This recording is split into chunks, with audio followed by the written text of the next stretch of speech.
안녕하세요. 오늘 말씀 전해드립니다. 요즘 화재가 참 많이 일어나고 있네요. 2022년 1월 1일부터 화재가 일어났는데 2022년 5월 30날은 경기 포천 돈사가 화재가 일어났고 9월 27일에는 대전 현대 아울렛 화재 참사로 7명이 사망했고 1명이 중상을 입었습니다. 9월 30날은 경기도 화성시 제약회사 폭발로 또 화재가 일어났지요. 오후 2시 20분경 화재가 일어나서 1명 사망했고 4명이 또 중상을 입었습니다. 10월 2일 주일이네요. 오전 11시 반쯤에 경기도 오산시 소재 반도체 부품 생산 공장에서 불이 나 50여 분 만에 꺼졌습니다. 이 불로 인명피해는 없었지만 다행이네요. 인명피해는 없었는데 전체 면적 193제곱미터 규모의 1층짜리 건물이 모두 탔다고 합니다. 그런데 이 부품 공장에는 비어 있었던 공장이었다고 합니다. 그런데 불이 난 것입니다. 왜 비어 있는 건물이 갑자기 불이 날까요?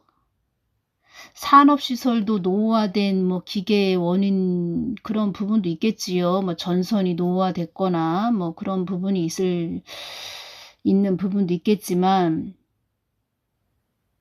왜 갑자기 비어있는 건물에서 불이 날까요? 그리고 또 2일날 주일날 강원도 원주와 부산에서는 주택에서 불이 나 2명이 숨졌다는 것입니다. 모든 산업시설이 오래된 산업시설은 그만큼 노후화가 기계도 그렇고 많이 노후화가 돼서 늘 점검을 해야 되는 그런 중요한 시기이죠. 지금은. 그런데 왜 비어있는 그런 건물에서 불이 날까 이런 부분 참 이상하게 여겨집니다. 또 10월 3일 월요일이네요. 저녁 6시 40분쯤 울산 울주군 상북면에 있는 동굴 테마파크 보트 체험장에서 불이 났다는 것입니다. 이 불로 370제곱미터 규모의 보트 탑승장이 모두 타 소방 추산 1억 원 넘는 피해가 발생했다고 합니다. 인명피해가 있다 이런 부분은 없었는데 그나마 다행이긴 한데 정말 요즘 화재가 많이 일어나고 있습니다. 2022년 1월 1일부터 화재가 일어났지요. 그래서 올해는 참 조심해야 될 그런 우리가 늘 깨어있고 점검해야 되는 그런 해인 것 같습니다. 2022년 4월 중순경인가요? 그때 주님께서 저에게 한 장면을 좀 보여주셨는데 제가 이렇게 동영상으로 뭘 주님이 보여주셨어요. 이런 부분 많이 전해드리지요. 저 같은 경우에는 주님께서 은사를 통해서 그러니까 주님이 준 은사를 통해서 저는 또 어떤 도구로 쓰임을 받냐면 이 마지막 때에 많은 자녀들이 보호받을 수 있게 또 어떠한 일이 일어난다.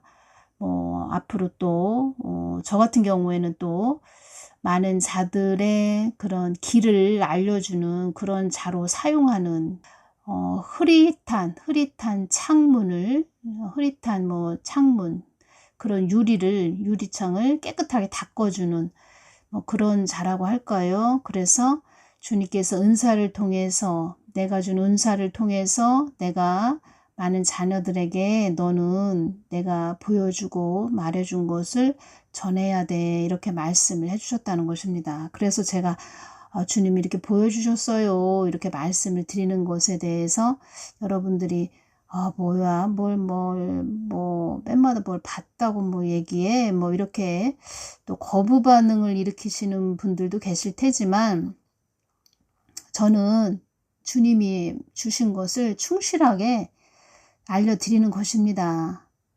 그런 분들은 할 수 없지요. 어떤 사람을 그런 특정인을 위해서 제가 있는 것도 아니고 저 같은 경우에는 하나님의 그 깊은 눈물을 알기 때문에 주님이 주시면 이렇게 전해드리는 것입니다. 그리고 저도 늘 깨어서 중보기도를 하고 있습니다. 중보기도를 하고 있다는 것입니다.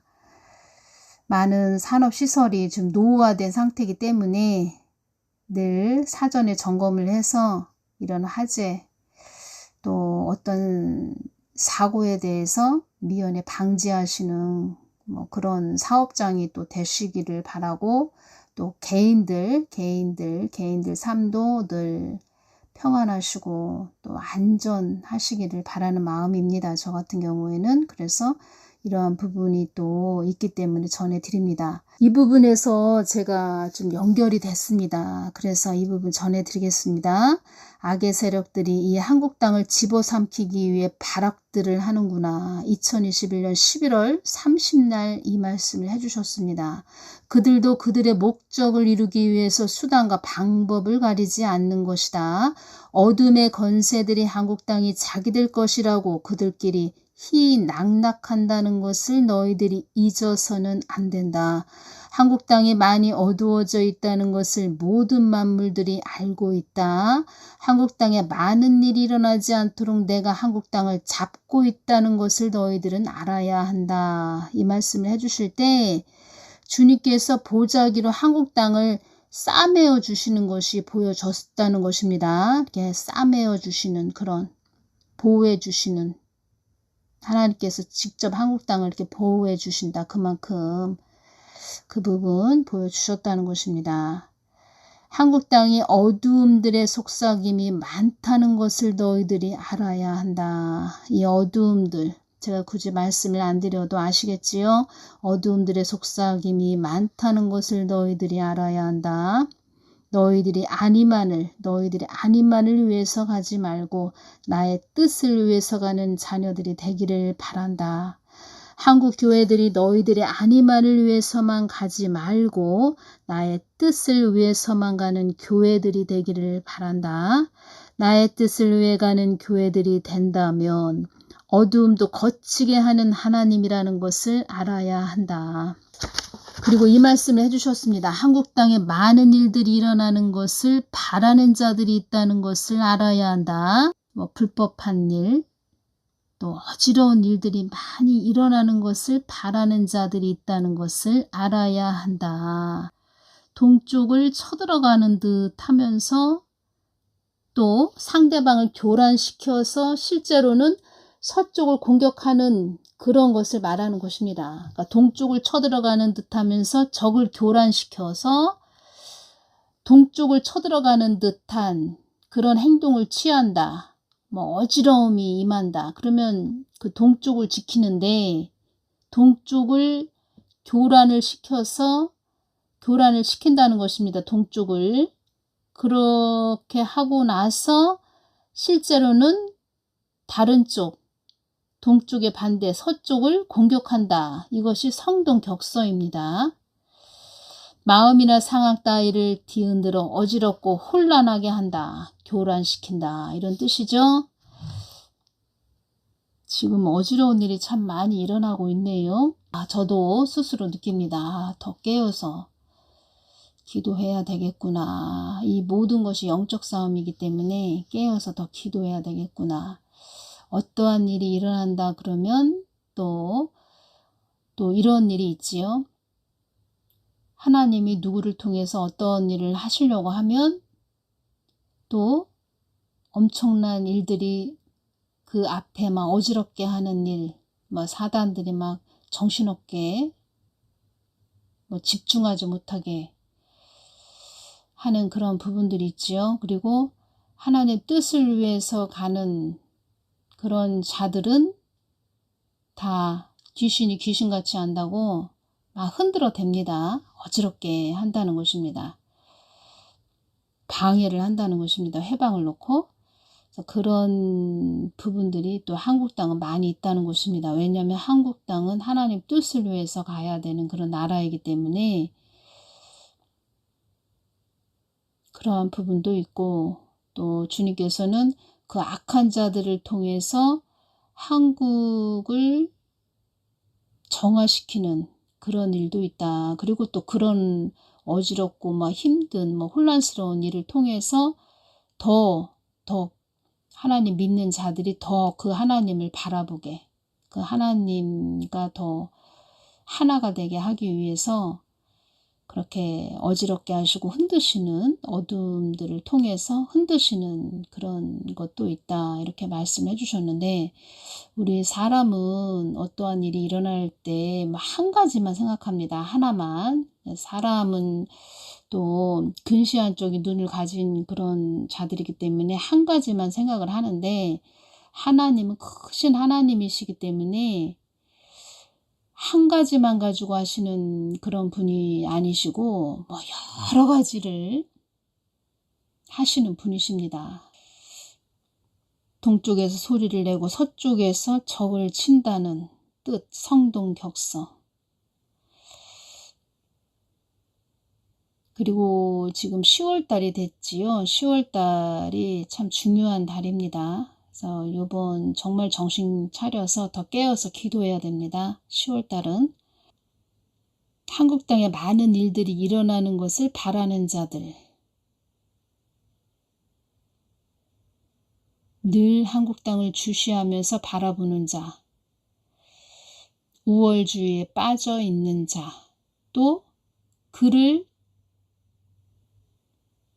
표현을 하자면 그를 쫄쫄쫄 빨아대는 자들, 이 한국 땅에 많이 있지요. 악한 병에 든 자들. 그리고 제가 앞으로는 그 송명희 시인에 대해서 아시죠? 송명희 시인이 펴낸 첫 소설이 표라는 제목으로 된 표라는 송명희 대한란 소설 표라는 제목입니다. 심약한 사람은 읽지 마십시오, 이렇게 되어 있네요. 송명희 시인에 대해서 이 분이 지금 1963년 서울생으로 한의사의 실수로 내성마비 장애를 얻은 송명희 시인. 이분 표 책 내용에 또 저하고 연결되는 부분이 있습니다. 그러니까 저에게 주님께서 주신 부분하고 이렇게 연결되는 부분에 대해서 제가 전해드리고, 제가 전에 그 송명희 시인에 대해서 주님께 좀 여쭈었습니다. 2019년 7월 12일 제가 송명희 시인에 대해서 여쭈을 때 주님께서 이 부분 말씀을 해주셨습니다. 주님, 송명희 시인이 쓴 표책의 내용은 주님께서 주신 것인지요? 제가 이렇게 여쭈었습니다. 이렇게 말씀을 해주셨습니다. 몸을 잘 움직이기도 어려운 그 딸 또한 내가 그 표책에 대한 그 내용에 대해서 주님께서 주셨다는 것입니다. 읽게 하고 전하게 해서 책을 쓰게 했다, 이렇게 말씀을 하셨습니다. 그래서 제가 그랬군요, 주님, 이렇게 말씀을 드렸습니다. 그리고 여러분들이 아셔야 될 것은 무엇이냐면, 제가 이제는 앞으로는 이 표책에 대해서도 이제 전해드릴 것인데, 이런 내용이 있습니다. 하나님은 우리 사람을 도구로 사용하셔서 하나님 것을 주셔서 또 하나님 것을 받아서 전하게 하는 그 통로로 사용하시는데, 여러분들이 아셔야 됩니다. 가장 중요한 것은 하나님은 우리 사람을 도구로 사용해서 그 사람으로 하나님이 말씀하시는 것입니다. 그 사람이 늘 깨어서 주님 앞에 가까이 나아가는 거, 늘 그 주님께 가까이 나아가서 그 주님이 주시는 거 받아서 전하는 거. 그런데 그 주님이 주시는 거, 그 전하는 그 말씀 속에는 무엇이 있냐면 하나님의 깊으신 사랑이 있다는 것입니다. 자녀를 향한 깊으신 사랑, 아주 깊은 사랑이 있는데, 하나님은 그 어떠한 도구를 통해서든 깨어있게 하시는 거, 우리 자녀들이 더 하나님을 바라보게 하시는 거, 깨어있게 하시는 거, 모든 자녀들이 한 사람이라도, 주님께서 이 말씀을 해주셨습니다. 한 사람이라도 나는 나의 품으로 돌아오는 것이 내가 그것을 가장 내가 원하는 것이야. 한 사람이라도 나에게 되돌아오는 거, 나의 품 안으로 오는 거, 나는 그것이 제일 내가 원하는 것이야. 이렇게 말씀을 해주셨습니다. 여러분들이 하나님의 크신 사랑을 보셔야 됩니다. 송명희 시인의 소설이 우리의 무딘 마음을 깨우치는 계기가 되기를 바란다. 여러분들의 무딘 마음을 깨우치는 계기가 되기를 바란다. 물론 이 세상 어떤 사람의 생각이나 깨우침, 입장이나 주장이 전적으로 옳을 수는 없다. 다만 우리는 서로 참고하고 서로 배워갈 뿐이다. 이런 내용이 있습니다. 표책에 대해서 또 제가 전한 부분하고 많이 또 연결되는 부분이 있습니다. 그래서 제가 전한 부분하고 송명희 시인이 쓴 그 표책의 내용하고 제가 연결시켜서 앞으로는 전해드리겠습니다. 제가 송명희 시인에 대해서 이렇게 느껴지는 것은 무엇이냐면 참 순수하시다. 꾸밈이 없다. 이분도 말하자면 하나님께서 주신 부분을 전한 도구로 하나님이 사용하셨는데 하나님이 주신 부분만 받아서 전하는 분이시지 뭐 이것을 섞고 저것을 섞고 자기 생각을 섞고 뭐 이러한 분은 아니신 그런 부분이 저에게 이렇게 느껴졌다는 것입니다. 하나님은 순수한 자를 사랑하십니다. 2021년 10월 5일 날 제가 주님께 뱀독에 대해 전하려고 합니다. 주님, 제가 뱀독에 대해서 전하려고 합니다. 이렇게 말씀을 드렸을 때 그때 이 말씀을 해주셨습니다. 나의 뜻을 위해 가는 자들을 통하여 앞으로 나는 많은 일을 이루려고 한다. 나의 뜻을 위해 가는 자들을 통하여 앞으로 나는 많은 일을 이루려고 한다. 이렇게 말씀해 주셨습니다. 하나님 뜻을 위해서 가는 그런 자들에게 사망 권세들이 그들을 막 쫓아간다 해도 나는 그것을 다 막아주는 하나님이라는 것도 알아야 한다. 이렇게 말씀해 주셨습니다. 그 사망 권세들이 뱀독을 통해서 너희들을 말하자면 그 실험을 하는 실험의 대상이었다는 것입니다. 그런데 그런 것을 주님이 다 아시지요. 다 아시는데 사망 권세들이 너희들을 쫓아온다 해도 나는 그것을 다 막아주는 하나님이라는 것도 알아야 해. 이렇게 말씀해 주셨다는 것입니다.